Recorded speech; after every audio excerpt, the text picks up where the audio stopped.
Okay, good morning, Robert. Thank you for having us. Thanks, mate. Thank you very much. No problems. We're pretty excited. We're in Townsville today. We're at Bob Park's Automotive. One of those real specialty shops that, I'm pretty fond about thinking about my apprenticeship. I started an exhaust shop. So this is really an exhaust shop plus some. So can you tell us a little bit about what you do, Robert?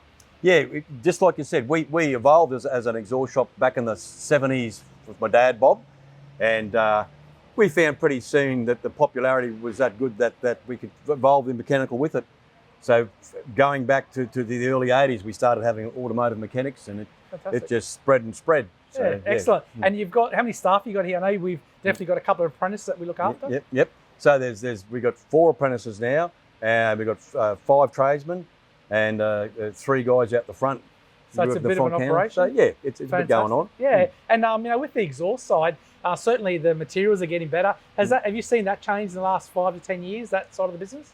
Yeah.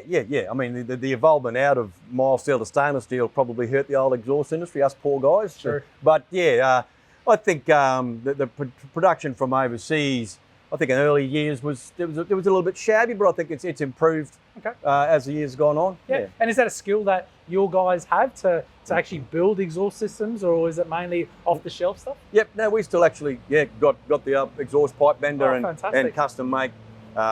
We keep a large range of mandrel bends so that we can make the mandrel bend systems. Perfect. Which obviously is a bit more work, but there's a lot of people that want to have the good stuff. Absolutely. And you know what, I get excited because we're in Townsville, but I see an old SS in the background. I get pretty excited about these modifications myself as an old petrol head. So good to see that skill still exists, and people can get the custom work they have. Yes. And particularly, I think Aussies, we have a bit of a love affair with performance and cars. Yes. So I think this sort of skill will be popular for a bit longer. Yeah, you're spot on. I went through a phase where I thought, gee, this might become something that fades out, but no, I think the amount of volume we get through with the old HQs or the XRs, cool. Let alone the VYs and the XFs. Yep.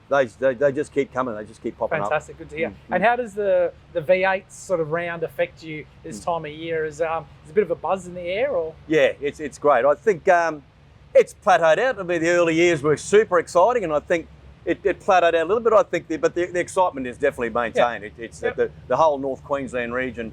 From the Burdekin to Ingham, out west, Towers, Hillman, the people just come in, and the whole town is just chock-a-block for the whole weekend.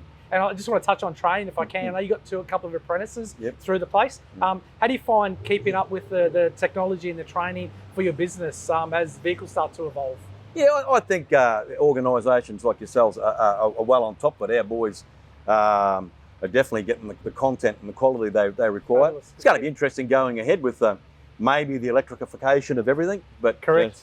That's going to be exciting times for the next generation. Yeah, it's a transition period for us. So, and as an industry, we've always been able to transition from carburetors to fuel injection to autonomy. So I think we've got it at hand. It's just about making that investment in your people to skill them up. So very good. Excellent. Thank you so much for your time, Robert. Thank you very much for coming. Lovely. Thank you.